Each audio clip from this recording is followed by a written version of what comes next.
নমস্কাৰ আমাৰ সেৱা পাঠশালা ইউটিউব চেনেলটোলৈ তোমালোক আটাইকে স্বাগতম জনাইছোঁ। আজি নৱম শ্ৰেণীৰ বিজ্ঞানৰ যিটো 15 নম্বৰ পাঠ আছে যে খাদ্য সম্পদৰ উৎকৰ্ষ সাধন, এই চেপ্টাৰটোৰ যিমানখিনি প্ৰশ্নাৱলীৰ লগতে অনুশীলনী কুৱেশ্যন আছে গোটেইখিনি আলোচনা কৰিম।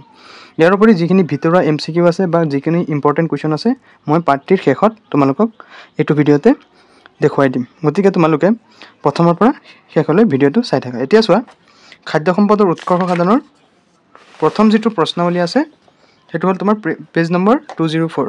এইটো প্ৰথম কুৱেশ্যনটো কি কৈছে চোৱা, যে শস্য, মাহ, ফল মূল আৰু শাক পাচলিৰ পৰা আমি কি আহৰণ কৰোঁ। চোৱা উত্তৰ, খাদ্য শস্য যেনে ঘেঁহু, ধান, গোমধান, বজ্ৰা আৰু জৱ ধান আদিয়ে কাৰ্বহাইড্ৰেটৰ যোগেদি আমাক প্ৰয়োজনীয় শক্তিৰ যোগান ধৰে। মাহজাতীয় শস্য যেনে বুট, মটৰ, মাটিমাহ, মগু, অৰহৰ, মচুৰ আদিয়ে আমাক প্ৰটিনৰ যোগান ধৰে। ফল মূল আৰু শাক পাচলিৰ পৰা আমি খাদ্যপ্ৰাণ আৰু খনিজ লৱণ পাওঁ।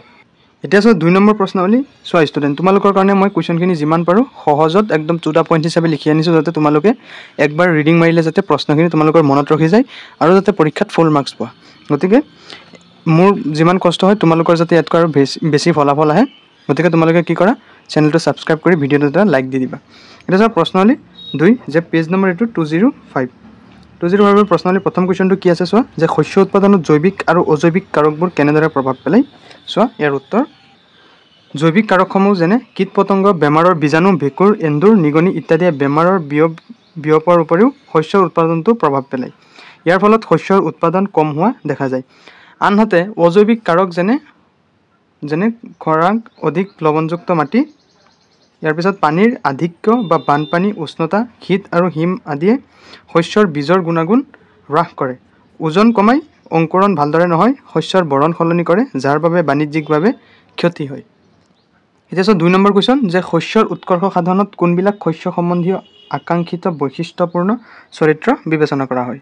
ইয়াৰ উত্তৰ হ'ব যে পশুধনৰ খাদ্যৰ বাবে প্ৰয়োজনীয় শস্যবিলাক কেৱল ওখ হোৱাই নহয়, জোপোহাও হ'ব লাগে।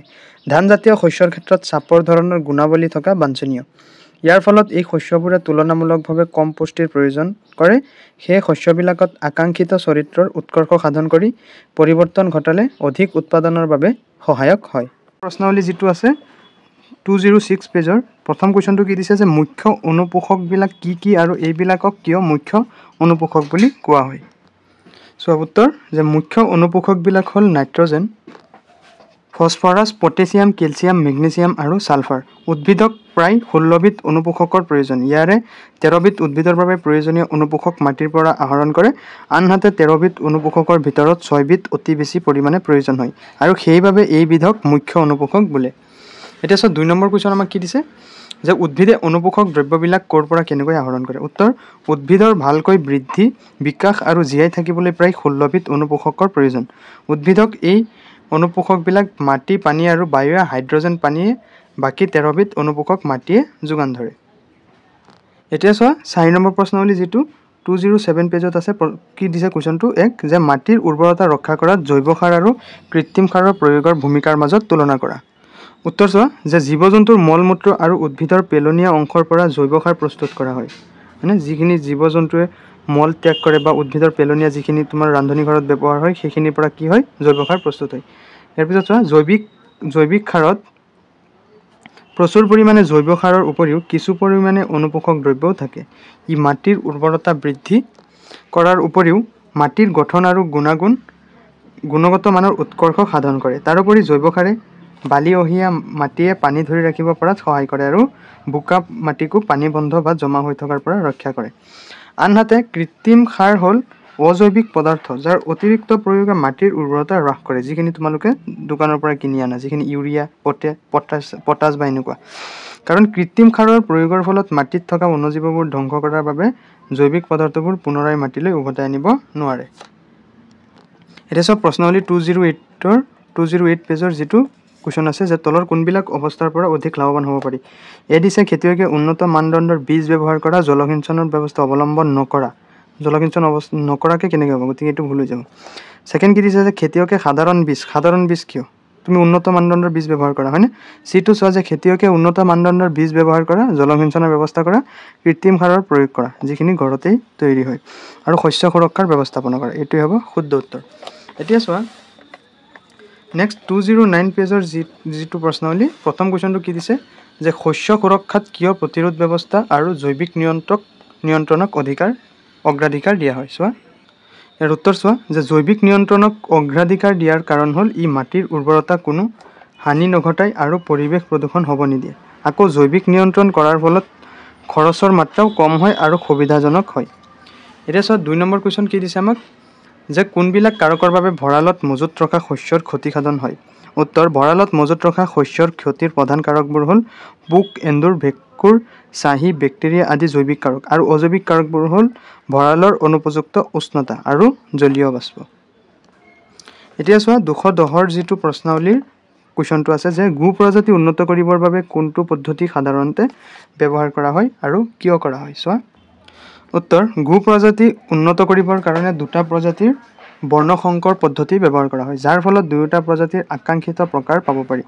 এনে ধৰণৰ গো প্ৰজাতিৰ ৰোগ প্ৰতিৰোধ ক্ষমতা অধিক থকাৰ উপৰিও সকলো পৰিৱেশত ভালকৈ চলিব পাৰে লগতে এনে প্ৰজাতিৰ পৰা গাখীৰৰ উৎপাদনো বেছি হয় এতিয়া চোৱা 211 পেজৰ 8 নং প্ৰশ্নাৱলীৰ প্ৰথম কুৱেশ্যন কি দিছে যে তলৰ উক্তিটোৰ তাৎপৰ্য আলোচনা কৰা এইটো অতি তাৎপৰ্যপূৰ্ণ কথা যে ভাৰতীয় হাঁহ কুকুৰাই হ'ল কম আহযুক্ত অৰ্থাৎ মানুহৰ অনুপযোগী খাদ্যৰ পৰা অতি পুষ্টিকৰ প্ৰাণীৰ প্ৰটিনলৈ ৰূপান্তৰ কৰিব পৰা প্ৰাণী উত্তৰ চোৱা যে সাধাৰণতে হাঁহ কুকুৰাৰ পালন মানুহে মাংস আৰু কণীৰ বাবে কৰে য'ৰ পৰা অধিক প্ৰাণীৰ দেহত লগা প্ৰটিন পাব পাৰি হাঁহ কুকুৰাৰ পামত যোগান ধৰা খাদ্যবোৰ কম আহযুক্ত যিবোৰ মানুহৰ কাৰণে উপযোগী নহয় এইবোৰ খাদ্য খাই যেতিয়া হাঁহ কুকুৰাবোৰ ডাঙৰ হয় তেতিয়া মানুহে প্ৰটিন হিচাপে মাংস আৰু কণীবোৰ গ্ৰহণ কৰে উক্তিটোৰ এইটোৱেই তাৎপৰ্য আছিল এতিয়া চোৱা 9 নম্বৰ প্ৰশ্নাৱলীৰ প্ৰথম কুৱেশ্যন কি দিছে যে দুগ্ধ পাম আৰু হাঁহ কুকুৰা পাম পৰিচালনাৰ বাবে কি অনুশীলন সাধাৰণতে হাতত লোৱা হয়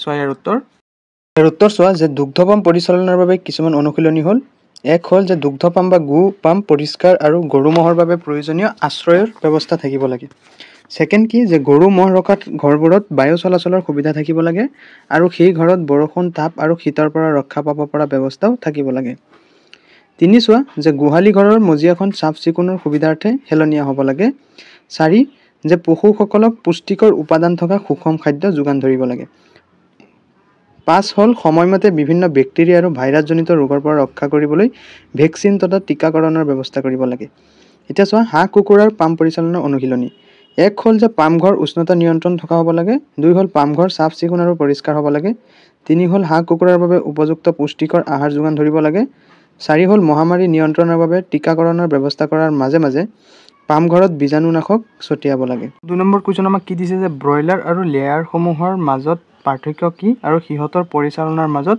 পাৰ্থক্য কেনে ধৰণৰ ব্ৰইলাৰ আৰু লেয়াৰৰ মাজৰ পাৰ্থক্য হ'ল যে ব্ৰইলাৰৰ প্ৰজাতিৰ কুকুৰা পালন কৰা হয় মাংসৰ বাবে কিন্তু লেয়াৰ প্ৰজাতিৰ কুকুৰা পালন কৰা হয় কণী বা ডিম উৎপাদনৰ বাবে পাৰ্থক্য হ'ল যে ব্ৰইলাৰ আৰু লেয়াৰৰ পামঘৰ আহাৰ আৰু পৰিচৰ্যা অলপ বেলেগ ধৰণৰ হয় ব্ৰইলাৰৰ দৈনিক খাদ্যত চৰ্বি আৰু প্ৰটিনৰ পৰিমাণ বেছি থাকে কাৰণ সেইবোৰ সোনকালে মেদ আৰু মাংস বৃদ্ধি কৰে আনহাতে লেয়াৰ প্ৰজাতিৰ খাদ্যত কণী উৎপাদনৰ বাবে প্ৰয়োজনীয় উপাদান থাকে 10 নম্বৰ প্ৰশ্নাৱলী যিটো 213 পেজত আছে প্ৰথম কুৱেশ্যন কি দিছে কি ধৰণে মাছ ধৰা হয় ইয়াৰ উত্তৰ চোৱা দুটা পদ্ধতিৰে মাছ পাব পাৰি এটা পদ্ধতি হ'ল প্ৰাকৃতিক উৎসৰ পৰা মীন সংগ্ৰহ আৰু আনটো পদ্ধতি হ'ল মীন পাম পৰিচালনাৰ দ্বাৰা মৎস্য আহৰণ বিভিন্ন প্ৰকাৰৰ জালৰ সহায়ত মাছসমূহ সংগ্ৰহ কৰা হয় এতিয়া চোৱা 2 নম্বৰ কুৱেশ্যন কি দিছে মিশ্ৰিত মীন পালনৰ সুবিধাসমূহ কি উত্তৰ মিশ্ৰিত মীন পালনৰ সুবিধাসমূহ হ'ল যে এক মিশ্ৰিত মীন পালনত একেটা পুখুৰীত 5 বা 6টা প্ৰজাতিৰ মাছ একেলগে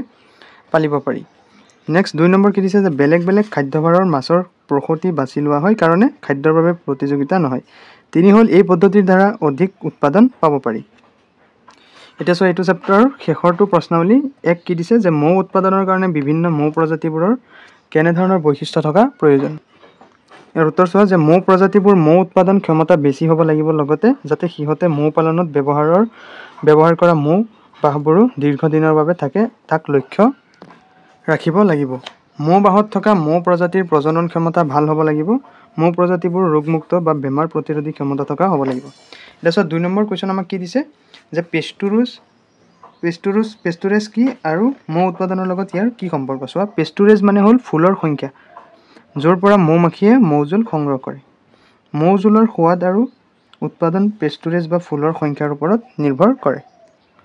এতিয়া চোৱা খাদ্য সম্পদৰ উৎকৰ্ষ সাধন চেপ্টাৰটোৰ অনুশীলনীৰ যিখিনি কুৱেশ্যন আছে। প্ৰথম কুৱেশ্যনটো কি দিছে যে শস্যৰ অধিক উৎপাদন কৰিব পৰা যিকোনো এটা পদ্ধতিৰ বিষয়ে বৰ্ণনা দিয়া। উত্তৰ চোৱা যে শস্যৰ অধিক উৎপাদন কৰিব পৰা এটা পদ্ধতি হ'ল শস্যৰ সঁচৰ উৎকৰ্ষ সাধন। শস্যৰ সঁচৰ উৎকৰ্ষ সাধনৰ দুটা ব্যৱস্থা আছে। প্ৰথমটো হ'ল বৰ্ণ সংকৰণ অৰ্থাৎ জিনীয়ভাৱে পাৰ্থক্য থকা দুটা উদ্ভিদৰ মাজত কৰা প্ৰজনন পদ্ধতি। এই পদ্ধতিৰ দ্বাৰা কোনো শস্যৰ সঁচৰ আকাংক্ষিত গুণ বিশিষ্ট কৰিব পৰা যায়। দ্বিতীয়তে শস্যৰ সঁচৰ উৎকৰ্ষ সাধনৰ বাবে কোনো প্ৰয়োজনীয় জিন আনি শস্যত অন্তৰ্ভুক্ত কৰিব পাৰি। এইদৰে সেই নিৰ্দিষ্ট জিনটোৱে বহন কৰা আকাংক্ষিত চৰিত্ৰটো সঁচটোৱে লাভ কৰে। 2 কুৱেশ্যন চোৱা যে পথাৰত কিয় জৈৱ সাৰ আৰু কৃত্ৰিম সাৰ প্ৰয়োগ কৰা হয়।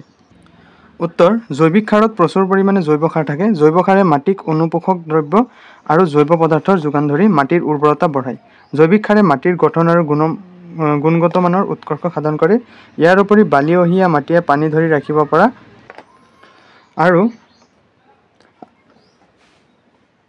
আৰু বোকা মাটিৰ বন্ধ বা জমা হৈ থকা পানী এৰিব পৰা কৰি তোলে। কৃত্ৰিম সাৰ হ'ল কিছুমান ৰাসায়নিকভাৱে প্ৰস্তুত উদ্ভিদৰ অনুপোষক পদাৰ্থ যিবোৰ নাইট্ৰজেন, ফছফৰাছ আৰু পটাছিয়াম আদিৰ যোগান ধৰি উদ্ভিদৰ ভালদৰে বিকাশ আৰু বৃদ্ধি কৰে। সেইকাৰণে পথাৰত জৈৱ সাৰ আৰু কৃত্ৰিম সাৰ প্ৰয়োগ কৰা হয়। এতিয়া 3 নম্বৰ কুৱেশ্যন যে অন্তৰ্বৰ্তী কৃষি পদ্ধতি আৰু শস্যাৱৰ্তনৰ সুবিধাসমূহ কি কি। উত্তৰ চোৱা যে অন্তৰাৱৰ্তী কৃষিৰ সুবিধাসমূহ একে খেতিত একে সময়তে দুটা বা ততোধিক শস্য নিৰ্দিষ্ট পদ্ধতিত খেতি কৰিব পাৰি। 2 চোৱা যে নিৰ্বাচিত শস্যবোৰৰ পুষ্টি প্ৰয়োজন বেলেগ বেলেগ হোৱাৰ বাবে মাটিৰ সকলো অনুপোষক সঠিকভাৱে ব্যৱহাৰ হয়। 3 চোৱা যে একে সময়তে দুয়ো বা একাধিক শস্যৰ পৰা অধিক উৎপাদন লাভ কৰিব পাৰি। 4 হ'ল যে কীট পতংগৰ আক্ৰমণ কমে কাৰণ ই এক ধৰণৰ শস্যত একেলগে বিস্তাৰ লাভ কৰিব নোৱাৰে। 5 চোৱা যে খেতি খৰচ তুলনামূলকভাৱে কম হয় আৰু সময়ো সঞ্চয় হয়। এতিয়া চোৱা শস্যাৱৰ্তনৰ সুবিধাসমূহ। 1 হ'ল যে একে খেতিত 2 বা 3টা শস্য পৰ্যায়ক্ৰমে সফলতাৰে খেতি কৰিব পাৰি। 2 চোৱা যে মাহজাতীয় শস্য খেতি কৰিলে মাটিৰ উপকাৰী অণুজীৱ আদিৰ সংখ্যা বৃদ্ধি পায় আৰু পৰৱৰ্তী শস্যৰ বাবে মাটি উৰ্বৰ হয়। 3 চোৱা যে শস্যাৱৰ্তনে মাটিৰ পুষ্টি ক্ষমতা ৰক্ষা কৰে। 4 হ'ল যে মাটিত থকা ৰোগ জীৱাণু আৰু কীট পতংগৰ আক্ৰমণ হ্ৰাস হয়। 5 চোৱা যে একে শস্য বহু বছৰে খেতি নকৰাৰ বাবে মাটিৰ উৰ্বৰতা কমি নাযায়। 4 নম্বৰ কুৱেশ্যন যে জিনীয় সাল সলনি কৌশল কি, ই কৃষি পদ্ধতিত কিয় উপযোগী। ইয়াৰ উত্তৰ চোৱা যে জিনীয় সাল সলনি হৈছে জিনীয়ভাৱে ভিন্ন দুবিধ উদ্ভিদৰ মাজত কৰা প্ৰজনন পদ্ধতি যাক বৰ্ণ সংকৰণ বুলিও কোৱা হয়। এই সংকৰণ 2 প্ৰকাৰৰ হ'ব পাৰে যেনে অন্তঃসচ সংকৰণ অৰ্থাৎ একে প্ৰজাতিৰ দুটা ভিন্ন সচৰ মাজত আৰু আন্তঃপ্ৰজাতিক সংকৰণ এক গণৰ দুটা ভিন্ন প্ৰজাতিৰ মাজত। ইয়াৰ পিছত উপযোগিতা যে কৃষিত কি কি লাভ হয়। ৰোগ প্ৰতিৰোধী নতুন প্ৰজাতিৰ সৃষ্টি হয় আৰু পৰিৱেশৰ বিভিন্ন পৰিস্থিতিত খাপ খুৱাব পৰা বীজ লাভ হয়। আৰু 3 অধিক উৎপাদনক্ষম আৰু উন্নত গুণৰ শস্য উৎপাদন কৰিব পৰা যায়। এতিয়া 5 নম্বৰ কুৱেশ্যনটো আমাৰ অনুশীলনীৰ যে ভঁৰালত মজুত কৰি ৰখা শস্যৰ কেনেদৰে ক্ষতি সাধন হয়। উত্তৰ ভঁৰালত মজুত শস্যৰ ক্ষতি দুবিধ কাৰকৰ দ্বাৰা হয়। 1 হৈছে জৈৱিক কাৰক যেনে পোক পতংগ, এন্ধুৰ, ভেঁকুৰ, চাহী আৰু বেক্টেৰিয়া। আৰু খ হৈছে অজৈৱিক কাৰক যেনে অনুপযুক্ত উষ্ণতা আৰু বেছি জলীয় ভাৱ অৰ্থাৎ আৰ্দ্ৰতা। এতিয়া 6 নম্বৰ কুৱেশ্যন আমাক কি দিছে যে পশুপালনৰ দ্বাৰা কৃষকসকলে কেনেদৰে লাভান্বিত হয় বা এতিয়া চোৱা ইয়াৰ উত্তৰ যে পশুপালনৰ পৰা গাখীৰ, কণী, মাংস আদি পাই বিক্ৰী কৰি কৃষকে আয় লাভ কৰে আৰু যে পশুৰ মলমূত্ৰ, গোবৰ, পামৰ আৱৰ্জনা আদি সাৰ হিচাপে ব্যৱহাৰ কৰি শস্য উৎপাদন বৃদ্ধি কৰিব পাৰে আৰু পশুপালনে কৃষকক অতিৰিক্ত আয়ৰ উৎস যোগায় আৰু খেতি পথাৰত উপযোগী শক্তিৰ যোগান ধৰে। এই চোৱা 7 নম্বৰ কুৱেশ্যন যে গো পালনৰ দ্বাৰা কি কি লাভালাভ হয়। উত্তৰ গো পালনৰ দ্বাৰা বহুত লাভালাভ হয় যেনে গো পালনৰ ফলত গাখীৰ উৎপাদন হয় আৰু গৰুৰ গোবৰ উত্তম জৈৱ সাৰ হিচাপে খেতি পথাৰত ব্যৱহাৰ হয়। ইয়াৰ উপৰি বলদ গৰুক খেতি পথাৰত হাল মাৰিবলৈ বা গাড়ী টনা ৰখাটো কামতো ব্যৱহাৰ কৰা হয়। এতিয়া চোৱা 8 নম্বৰ কুৱেশ্যন যে উৎপাদন বৃদ্ধি কৰিবৰ বাবে পল্ট্ৰি পাম, মীন পাম আৰু মৌ মাখি পালনত কি ব্যৱস্থা লোৱা হয়। উত্তৰ উৎপাদন বৃদ্ধিৰ বাবে আটাইবোৰ পালনত উন্নত মানৰ সঁচ বাছি ল'ব লাগে। ইয়াৰ পিছত চোৱা যে পল্ট্ৰি পামত সংগম প্ৰজননৰ ফলত সৃষ্টি হোৱা নতুন প্ৰজাতি বাছি লোৱা হয়। উৎপাদন বৃদ্ধিৰ বাবে লগতে পুষ্টিকৰ সুষম খাদ্য দিয়াৰ উপৰিও ভেকচিন বা টীকাকৰণ কৰা হয়। মীন পালনত অধিক উৎপাদনৰ কাৰণে মিশ্ৰিত মীন পালনো কৰা হয়। তাৰপিছত 9 নম্বৰ কুৱেশ্যন যে আহৰণ, মীন ক্ষেত্ৰ, মেৰিকালচাৰ, একুৱাকালচাৰ আদিৰ মাজত কেনেকৈ পাৰ্থক্য বাছি উলিয়াব। উত্তৰ সামুদ্ৰিক মীন ক্ষেত্ৰত মৎস্য ভাণ্ডাৰৰ চাহিদা পূৰণ কৰিবলৈ সাগৰীয় মীন পালন প্ৰক্ৰিয়া ব্যৱহাৰ কৰা হয়। ইয়াক কি বুলি কোৱা হয়? মেৰিকালচাৰ বুলিও কোৱা হয়। আনহাতে নিৰ্মল পানী আৰু সাগৰৰ পানী মিহলি অঞ্চলসমূহত কৰা মৎস্য উৎপাদন প্ৰক্ৰিয়াক একুৱা কালচাৰ বুলি কোৱা হয়। এতিয়া এইটো চেপ্টাৰৰ অনুশীলনী কুৱেশ্যন, ইয়াৰ উপৰি প্ৰশ্নাৱলীখিনিও শেষ হ'ল। এতিয়া কেইটামান ইম্পৰ্টেণ্ট MCQ তোমালোকে বাছি লোৱা। চোৱা প্ৰথম MCQ কি আহিব যে চোৱা ইয়াতে ষ্টুডেণ্ট, এতিয়া তোমালোকে ৰবি শস্য আৰু খাচী এইটো চোৱা যে ৰবি শস্য কোনবিলাক আৰু খাৰিফ শস্য কোনবিলাক। চোৱা ধান, চয়াবিন, অৰহৰ, গোমধান, কপাহ, মগু আৰু মাটিমাহ হৈছে খাৰিফ শস্য। আনহাতে ঘেঁহু, বুট, মটৰ, সৰিয়হ আদি হৈছে ৰবি শস্য। এইটো বহুত ইম্পৰ্টেণ্ট MCQৰ কাৰণে, তোমালোকে এইটো ধুনীয়াকৈ চাই ল'বা। ইয়াৰ পিছত আৰু কেইটামান ইম্পৰ্টেণ্ট আছে চোৱা যে উদ্ভাৱন কৰা শস্যক জিনীয়ভাৱে ৰূপান্তৰিত শস্য কাক বোলে, এইটো চাবা। ইয়াৰ পিছত